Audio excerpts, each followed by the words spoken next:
রাজবাড়ীতে কুষ্টিয়ার এক বাস চালক ও সুপারভাইজারকে মারধরের ঘটনায় কুষ্টিয়া রাজবাড়ী আঞ্চলিক মহাসড়ক বাস চলাচল বন্ধ করে দিয়েছে কুষ্টিয়া পরিবহন শ্রমিক ইউনিয়ন।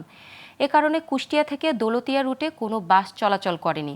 এতে চরম ভোগান্তিতে পড়েন যাত্রীরা। কুষ্টিয়া পরিবহন শ্রমিকদের দাবি, জড়িতদের আইনের আওতায় না নেওয়া পর্যন্ত কুষ্টিয়া দৌলতদিয়া রুটে বাস চলাচল বন্ধ থাকবে। এদিকে কুষ্টিয়া মিনিবাস মালিক নেতারা জানান, বিষয়টি সমাধানের চেষ্টা চলছে। সকাল থেকে আমরা এক জায়গায় মালিক সমিতি দুইটা এবং শ্রমিক ইউনিয়ন বসে কথা বলছি।